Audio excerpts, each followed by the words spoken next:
नमस्कार साथियों, स्वागत है आपका। देखिए, आज का जो हमारा टॉपिक है बहुत इंपॉर्टेंट है। रॉलेट एक्ट और जलियांवाला बाग हत्याकांड, ये दोनों आपस में जुड़े हुए हैं। ठीक है, तो आज हम इन दोनों को अच्छे से समझेंगे और जानेंगे क्या है ये चीज़। तो देखिए, मैं बात करता हूँ रॉलेट एक्ट की। तो रॉलेट एक्ट एक ऐसा एक्ट था जो कि क्रांतिकारियों के दमन के लिए बनाया गया था। 1917 में न्यायाधीश सिडनी रॉलेट थे।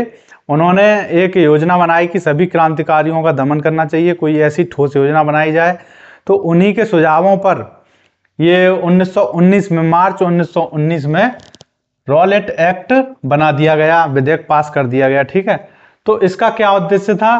क्रांतिकारी, जितने भी उस समय क्रांतिकारी घटनाएं बहुत हो रही थी, तो अंग्रेज उससे परेशान थे। तो उन्होंने क्रांतिकारियों का दमन करने के लिए ये रॉलेट एक्ट पारित किया। अब देखते हैं उस समय भारत का वायसराय कौन था। तो लॉर्ड चेम्सफोर्ड, ये उस समय भारत का वायसराय था। अब बिना वकील, बिना दलील, बिना अपील वाला एक्ट किसको कहा जाता है? तो वो रॉलेट एक्ट को ही कहा जाता है, क्योंकि ये एक्ट, इसमें कुछ भी नहीं था। सीधे सीधे उन्होंने एक कानून पारित कर दिया कि जितने भी क्रांतिकारी हैं या क्रांतिकारी का नाम लेकर हम किसी को भी बंद कर सकते हैं, सजा दे सकते हैं। ठीक है, तो ये बिल्कुल बेकार एक्ट था।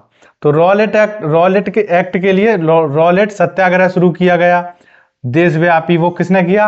महात्मा गांधी ने। इसी के दौरान नाइट की उपाधि वापस कर दी किसने? रविंद्रनाथ टैगोर ने।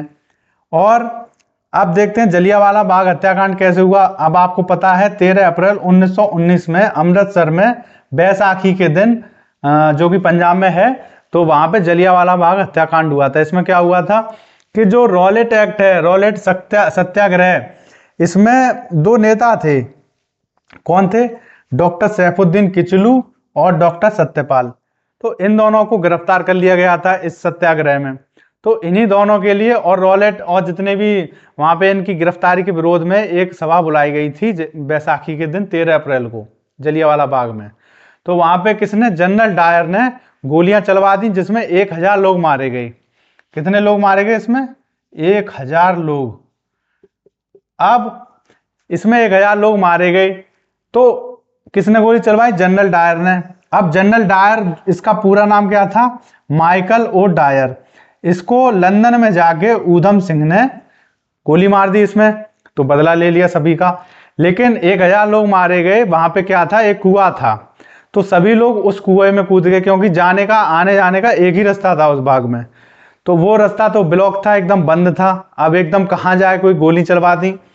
तो वो बहुत से लोग कुआं में मर गए। एकदम कुआं जो है वो लाशों के ढेर में पूरा भर गया। तो इस तरह रॉलेट एक्ट और जलियांवाला बाग हत्याकांड एक दूसरे का, मतलब एक दूसरे के आसपास ही हैं। रॉलेट एक्ट के बाद ही जलियांवाला बाग हत्याकांड हुआ।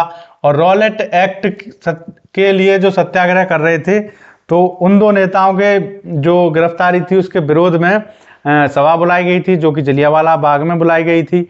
और वहां पे क्या हुआ? वहां पे जनरल डायर ने गोली चलवा दी, जिससे कि इनका जो सत्याग्रह है वो भी खत्म हो जाए। और वो अंग्रेज तो हर समय खिसियाते ही रहते थे। तो ये हुआ था, इसीलिए ये दोनों घटनाएं एकदम संबंधित हैं। और अब देखते हैं आगे। 1885, इसमें क्या हुआ था? भारतीय राष्ट्रीय कांग्रेस की स्थापना की गई थी। 1905 में बंगाल का विभाजन हुआ था। 1906 में मुस्लिम लीग की स्थापना हुई थी। और 1909 में क्या हुआ था? इंडियन काउंसिल एक्ट तथा गवर्नमेंट ऑफ इंडिया एक्ट ये लागू हुए थे। 1912 में बंगाल का विभाजन रद्द कर दिया गया और राजधानी को दिल्ली स्थानांतरित कर दिया गया। पहले राजधानी कहाँ थी? कोलकाता। और 1929 में क्या हुआ कि कांग्रेस ने स्वराज्य की मांग की, मतलब आह्वान किया कि हमें पूर्ण स्वतंत्रता चाहिए। 1940 में क्या हुआ? मुस्लिम लीग द्वारा पाकिस्तान का निर्माण कर लिया गया।